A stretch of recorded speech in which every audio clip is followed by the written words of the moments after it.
Hey everyone, this is episode 5 of Caring Counts, where we talk about service, social empathy, and the power of caring. You ever heard the line, well, you can't please everyone?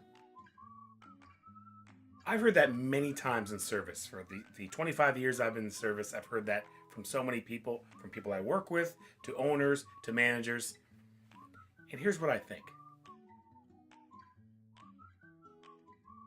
Something goes wrong with the situation. Do you care enough to fix it? Or do you just let it go because you can't please everyone all the time?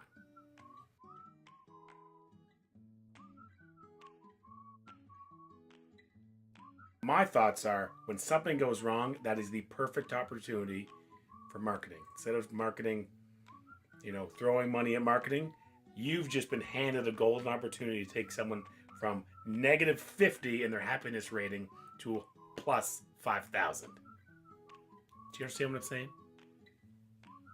Let me give you an example. This leads me into a story back when I used to run the restaurant. As I said, I'm going to tell stories sometimes. This one is about the Green Bay Packers. Any football fans out there? One day when I was managing the restaurant, I came in, checked my emails, and I checked this one email, and to paraphrase, it basically said, "You guys suck, we're never coming back, and I want you to know." Sound really promising, right? So what I did was, instead of replying right away, I took his address, his email address, and I plugged it into Facebook. Lo and behold, I noticed we had a mutual friend. So I messaged our mutual friend and said, hey, your friend was there yesterday at our restaurant. Things didn't quite go very well. He never wants to come back, but would I be able to get his address so I can at least send him something to say we care, even though I know he's never coming back? And I sent this email, this message back through Facebook. I get the message back from my friend who said, "Oh, I know. He's already told me about what happened." So I was like, great. How many other people has he told? Could I get his address so I could send him something to make him smile, let him know that we care? He says, sure, I know how you guys work, so he sent me his address. And I said, I don't want to send him chocolate or flowers. Like, is there something, or a gift certificate, is there something else I could send that would hit him emotionally? Like, what does he care about? He says, well, I know he's a huge Green Bay Packers fan. So I got off Facebook, went immediately to a sports memorabilia store, found a little Green Bay Packers football, got in my car, plugged his address into my Google Maps, and instead of mailing it to him, I decided to drive it. He lived about 20 or 25 minutes out of town. So I'm driving driving through the woods, like through the forest. I come up around the corner, and there's this big, beautiful log cabin. And there's this gentleman carrying in groceries from his car. So I took a deep breath, got out with a football in hand, in a little bag, and walked up and said, "Excuse me, are you so-and-so?" He said, "Yes, I am." "Well, this is for you." Takes it and says, okay. And I try to walk away. "Excuse me." "Yeah?" He said, "What is this?" "My name's Adam. I'm the manager of the restaurant that you were at yesterday, and we wanted to make sure that you knew that you're not coming back, which is unfortunate, but we at least want to let you know that we care and hope this made you smile."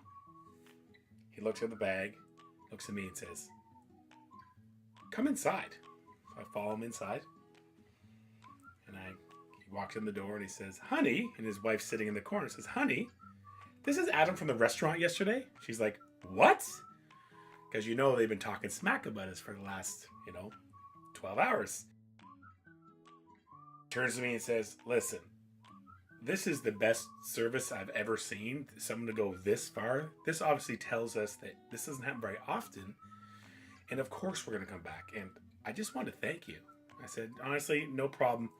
You're very welcome. Glad we can make you smile and hope to see you soon." He said, "We're coming back for sure." So we got in the car, all excited, going back to the restaurant. Can't wait to tell the staff what happened. Went there, did all that. A month later, I get an email from him, and it's a picture of the football under his Christmas tree. And he says, "Looks pretty good there, doesn't it?" "My, sure does." The best part of the story?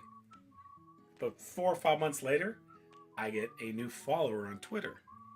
And I look, and it's him. I look, and I'm looking at his profile, and he's like the head of this company. And I scroll up to his cover photo. Guess what the picture is on his cover photo? The football. So you think maybe he told his staff the story about caring about going above and beyond, about service, about relationship building, or maybe at a party, or maybe anyone that he knows through social. So here's the thing. When he thinks of that restaurant, he no longer thinks of the restaurant logo. He thinks of this logo. And do you want to know something really cool? The next time you think about the Green Bay Packers, you know what logo you're going to see? Because in the words of the great Maya Angelou, people forget what you said, people will forget what you did, but people will never forget how you made them feel. And always remember that caring counts, whether in business or in life. Cheers, peeps.